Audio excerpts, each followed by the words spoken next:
दोस्तों नमस्कार। आज इस वीडियो में हम 23 जुलाई 2024 को जो केंद्रीय बजट प्रस्तुत किया गया उसमें काफ़ी महत्वपूर्ण चेंजेस बदलाव किए गए हैं। दोस्तों, इनकम के जो सोर्स है जिसमें कैपिटल गेन सोर्स, जिसमें कि short term long term capital gain से इनकम की गणना की जाती है, उसमें अमूलचूल बड़ी मात्रा में बड़ी तादाद में परिवर्तन किए गए हैं। इसके साथ साथ डायरेक्ट इनडायरेक्ट टैक्स में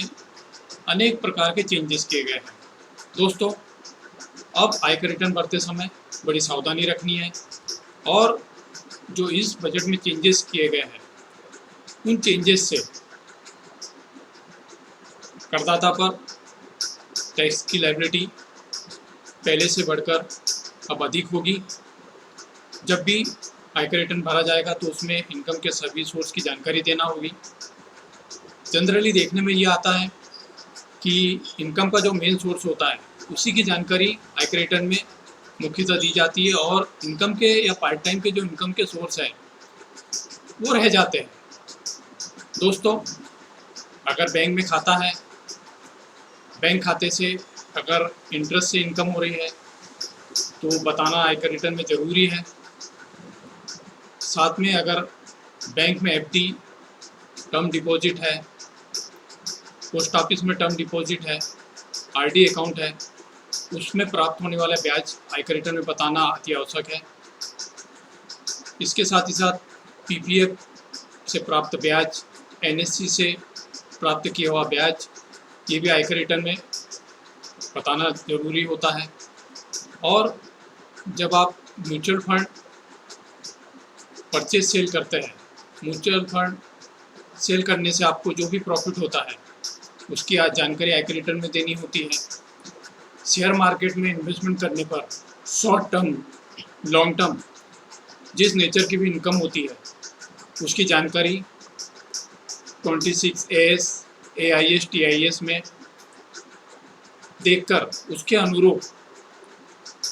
उसको सत्यापित करने के बाद इनकम के जितने भी सोर्स से आपको इनकम प्राप्त हो रही है उन सभी की जानकारी आयकर रिटर्न में देना जरूरी है। बिना AIS, TIS और 26 AS के मिलान किए आयकर रिटर्न भरने पर ये डिफेक्टिव रिटर्न की श्रेणी में आ सकता है और उस स्थिति में अगर इनकम के मेन सोर्स की केवल आयकर रिटर्न में जानकारी देकर बाकी सोर्सेज की जानकारी जो कि AIS, TIS और 26 AS में उपलब्ध होती है, बिना उसके अगर आयकर रिटर्न भर दी जाती है तो उस स्थिति में आपको आयकर विभाग से नोटिस प्राप्त हो सकता है और उस पर टैक्स की लायबिलिटी आप पे आ सकती है और उसकी डिमांड निकल सकती है। तो जब भी आप आयकर रिटर्न भरें तो आप आयकर रिटर्न में आपके इनकम के सभी सोर्स की जानकारी जरूर देवें और 26 AS, TIS, AIS में जो भी इनकम के सोर्स या SFT के माध्यम से जो भी आयकर विभाग को जानकारी प्राप्त हुई है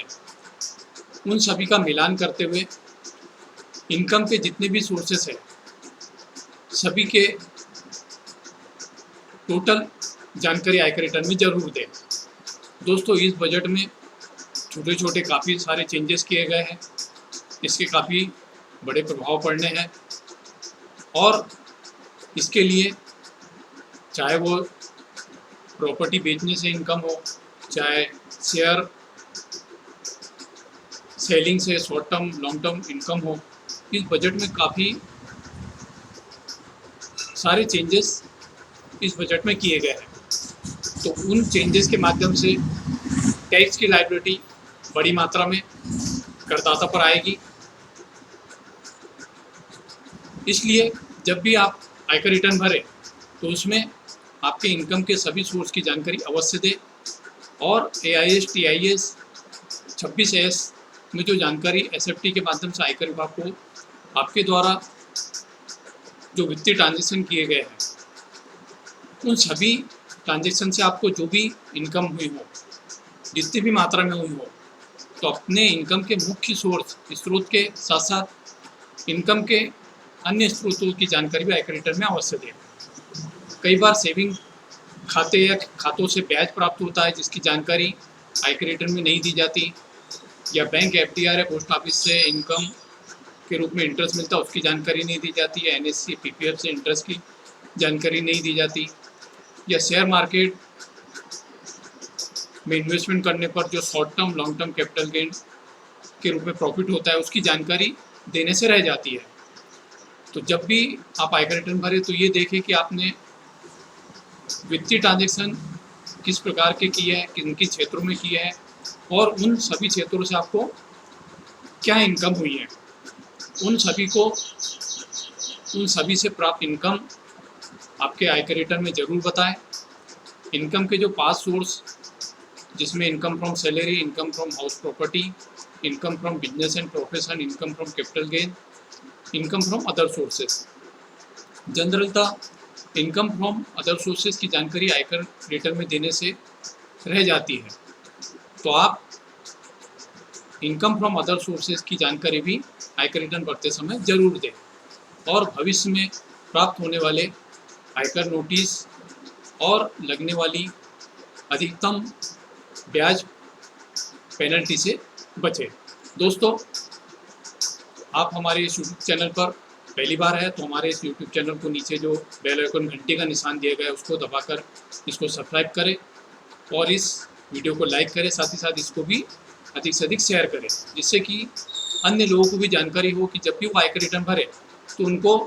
अपने इनकम के सभी सोर्सेज की जानकारी देना आवश्यक होता है, जो उनको देना चाहिए। दोस्तों, आपने वीडियो देखा इसके लिए आपका धन्यवाद। मिलते हैं नए वीडियो में। नमस्कार।